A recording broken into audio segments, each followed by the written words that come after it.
अस्सलामुअलैकुम। मैं जुलेखा अरफात जुलेखास किचन से। तो चलिए आज हम बनाते हैं बढ़िया से मजेदार से चाप जिसका नाम है स्मोकी अफगानी मटन चाप ग्रेवी में। वो बहुत ही लजीज बनता है, बहुत ही डिलिशियस है और उंगलियां चाटते रह जाओगे ऐसा बनता है। रोटी पराठा फुल्का बटर नान किसी के भी साथ सर्व कीजिएगा, टेस्ट वही एकदम सॉलिड मजेदार ही रहेगा। तो चलिए शुरू करते हैं आज की रेसिपी। साधारण यानी ऑर्डिनरी इंग्रेडिएंट से एक्स्ट्रा ऑर्डिनरी डिश बनाते हैं आज की। चलिए, इस रेसिपी के लिए हमें चाहिए आधा किलो मटन के चाप और धोए हुए हैं, साफ करे हुए हैं और एक कुकर के अंदर डाल दीजिए। 2 छोटे चाय के चम्मच अदरक लहसुन का पेस्ट डाल दीजिए। नमक स्वाद अनुसार मैंने 1 छोटा चाय का चम्मच डाला है।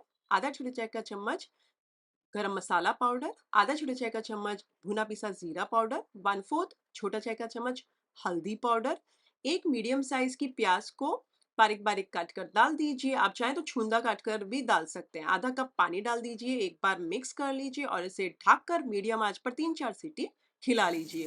मैंने 3 सीटी खिलाई है और 3 सीटी के बाद जब बंद कर दीजिए चूल्हे को, अच्छा ठंडा हो जाए उसके बाद खोलकर चेक कर लीजिए। अगर आपको लगे कि हमें अभी ना इसमें तकरीबन 70 टू 80% पकाना है। अगर आपको लगे 70 टू 80% नहीं पकी तो 1-2 सीटी और खिला लीजिएगा। पर मैं मुझे जो जैसी चाहिए थी 70-80% वो परफेक्टली हो चुकी है। अब एक-एक करके ये जो चाप हैं इन्हें एक प्लेट में निकाल लीजिए नितार-नितार कर। पानी मत लीजिएगा यानी कि स्टॉक मत लीजिएगा और उसे साइड पर रख दीजिए हमारी चाप को। और ये जो पानी ये कहिए या स्टॉक कहिए या यखनी कहिए बहुत ही फ्लेवरफुल है, इसे साइड पर रख दीजिए, हम ग्रेवी के लिए इस्तेमाल करेंगे। इसमें थोड़ी बहुत आपको प्याज़ दिख रही, कोई बात नहीं, आगे जाके वो घुल जाएगी, नहीं तो आप बारीक-बारीक काटिएगा तो ये दिखेगी भी नहीं। चलिए मैं साइड पे रख देती हूँ।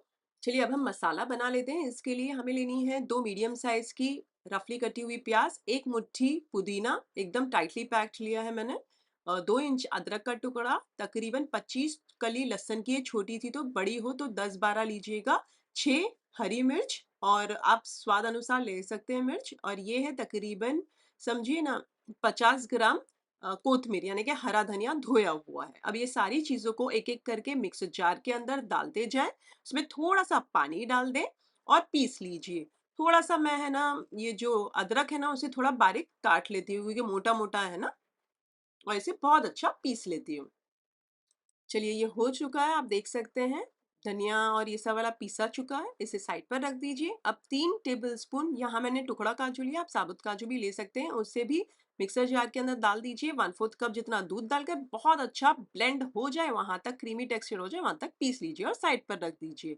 अब एक बड़े से बाउल के अंदर जो कोतमीर वगैरह पीसा था वो डाल दीजिए। ये तकरीबन 200 ग्राम दही है, ना ही खट्टी है ना ही मीठी है, रूम टेम्परेचर पे है, गाढ़ी दही है और इसे मैंने बहुत अच्छे से पहले तो फेंट लिया, चम्मच की मदद से बहुत अच्छे से ब्लेंड कर लिया चम्मच से, और इसके अंदर डाल दीजिए। इसके साथ-साथ मैं डाल रही हूँ मलाई, तो तकरीबन मलाई 90 टू 95 ग्राम्स है, ये भी डाल दीजिए, 3-4 टेबलस्पून होगी।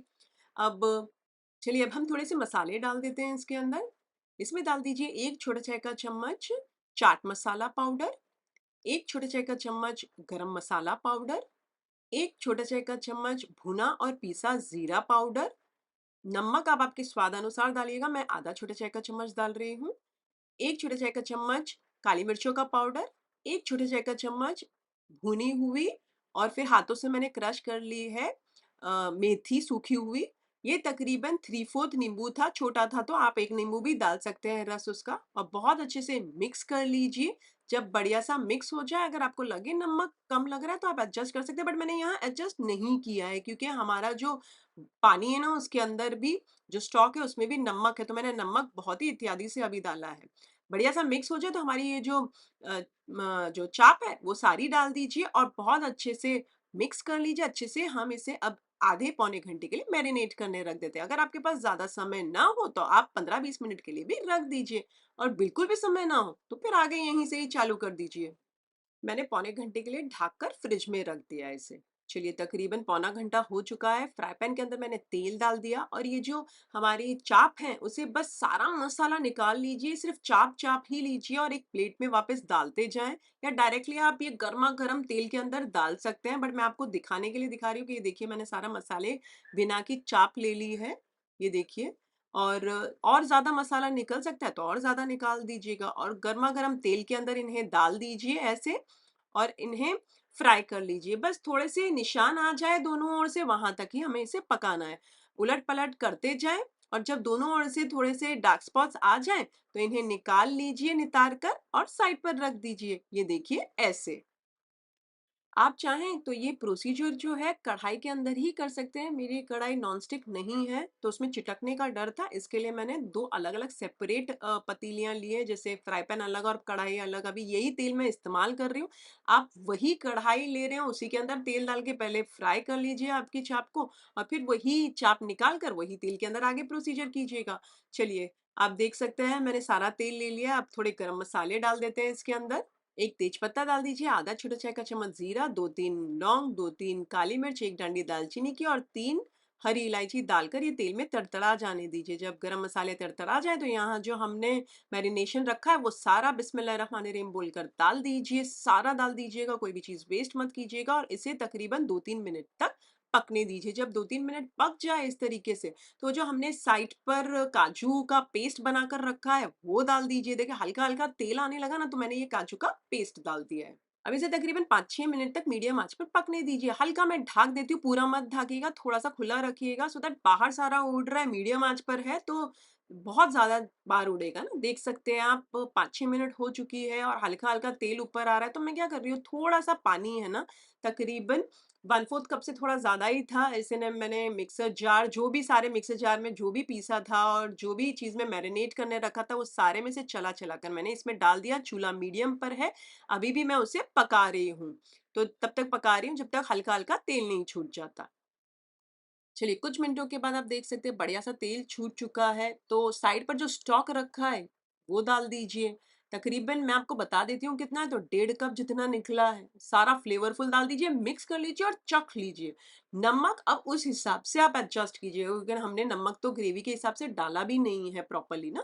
तो अब मैं नमक एडजस्ट कर लेती हूँ। तकरीबन मुझे थोड़ा-सा कम लग रहा है तो मैं यहाँ आधा छोटा चाय का चम्मच गरम मसाले का पाउडर डाल रही हूँ और आधा छोटा चाय का चम्मच चाट मसाला डाल रही हूँ क्योंकि मेरे को ये दोनों चीज़ कम लग रही है, यानी कि तीखा भी कम लग रहा है और थोड़ा खटास और वो भी कम लग रही है। लेकिन आप आपके हिसाब से एडजस्ट कर लीजिएगा, ऑप्शनल है।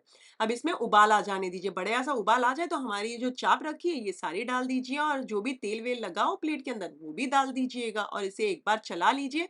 हल्का उबाल आ जाने दीजिए, उबाल आ जाए तो स्लो आँच करके इसे ढक कर तकरीबन 10-12 मिनट तक पकने दीजिए या तब तक पकाएँ जब तक हमारी चाप गल नहीं जाती। चलिए 12-13 मिनट हो चुके हैं, चाप आप चेक कर लीजिए, ग्रेवी आपको कितनी चाहिए वो देख लीजिए, बढ़िया-सा हो चुका है, नमक परफेक्ट है, आप देख सकते हैं तेल भी ऊपर आ चुका है। आप थोड़ी-सी कोत्मीर यानी कि हरा धनिया डाल दीजिए, उसके बाद चूल्हा कर दीजिए बंद, एक स्टील की वाटी रख दीजिए और गरमा-गरम करा हुआ कोयला रख दीजिए, उसके ऊपर तेल, घी या मक्खन क्विकली डालें कोयले के ऊपर, ढक दीजिए क्विकली और इसके ऊपर कुछ वज़न रख दीजिए, तो ये जो टांडा हमने कोयले का दिया उससे ओ हो! जो फ्लेवर आएगा मज़ेदार आ जाएगा माशाल्लाह। चलिए 5-6 मिनट मैंने रखा था, उसके बाद ये जो कोयला है उसे हटा दीजिए और ये बन गई हमारी स्मोकी अफ़गानी मटन चाप ग्रेवी। ओह हो! आप इसे लच्छेदार पराठा, रोटी, रुमाली रोटी, बटर नान किसी के भी साथ सर्व कीजिए। इसमें से कुछ की रेसिपी लिंक्स मैंने डिस्क्रिप्शन के अंदर डाल रखी है, आप वहाँ चेक कर लीजिएगा। इसी तरीके से बढ़िया-बढ़िया मटन रिलेटेड रेसिपीज़ मैंने मेरे चैनल पर अपलोड कर रखी है। आपके लिए लिंक सारे डिस्क्रिप्शन के अंदर है। इनफैक्ट प्लेलिस्ट ही है, आप वहाँ चेक कर लीजिएगा। इस रेसिपी में स्पाइस अपने हिसाब से एडजस्ट कीजिएगा। अच्छा, खटास मैंने आपने देखा चाट मसाला बाद में आधा छोटा चाय का चम्मच डाला और गरम मसाला भी आधा छोटा चाय का चम्मच मैंने बाद में डाला क्योंकि मुझे स्पाइसी नहीं लग रहा था और खटास भी नहीं लग रही थी। तो वो बैलेंस करने के लिए मैंने डाला है। आप वो स्किप कर सकते हैं या फिर मेरी तरह आप डाल सकते हैं क्योंकि ज़रूरत ज़रूर पड़ेगी। नमक आप आपके स्वाद अनुसार डालिएगा। एकदम एक साथ मसाले में जब आप डालते हैं, जब आप मिक्स करते हैं जो चटनी डालकर और मलाई और वगैरह डालकर जब नमक डालते हैं तो उसमें कम ही रखिएगा क्योंकि जो स्टॉक है उसमें नमक होता है, तो नमक पहले डाल दोगे तो वो जो स्टॉक में भी नमक रहेगा तो बहुत ज़्यादा नमक हो जाएगा आपकी ग्रेवी के अंदर। अगर ग्रेवी ज़्यादा लग रही है तो फास्ट या मीडियम आंच करके सुखा लीजिएगा। अगर ग्रेवी कम लग रही है तो 1/4 कप या आधा कप गर्म पानी कर लीजिए, ग्रेवी के अंदर डाल दीजिए, चाप के साथ मिक्स कर लीजिएगा। स्लो आंच पर दम पर 4-5 मिनट पकने दीजिए सो दैट आपको परफेक्टली डिजायर्ड ग्रेवी मिल जाएगी। रेसिपी अच्छी लगी हो तो एक लाइक तो बनता है, एक लाइक कर दीजिए इस वाले वीडियो को। बहुत मेहनत लगती है रेसिपी बनाने के लिए, और उससे ज़्यादा अच्छे लगे हो तो अपनी फैमिली और फ्रेंड्स में इस वाले वीडियो के लिंक ज़रूर फॉरवर्ड कीजिएगा। अगर आप बनाएँ तो मेरे साथ कमेंट सेक्शन में ज़रूर शेयर कीजिएगा। मुझे आपके कमेंट्स पढ़ने बहुत अच्छे लगते हैं। अच्छा, अगर आप कहाँ से हैं ये भी बताएँगे तो मुझे बहुत अच्छा लगेगा। आप अगर बनाएँ और इंस्टाग्राम पर मुझे पिक्चर भेजना चाहते हैं या टैग करना चाहते हैं तो मेरा इंस्टाग्राम आईडी है ज़ुलेखास किचन रेसिपीज़। आप बनाकर मुझे टैग कर दीजिएगा इंस्टाग्राम पर। तो फिर से हाज़िर होंगी नई शानदार, दमदार, मज़ेदार, लज़्ज़तदार इसी तरीके से फैंटास्टिक रेसिपी के साथ। अंटिल देन टेक केयर, अल्लाह हाफ़िज़, बाय बाय।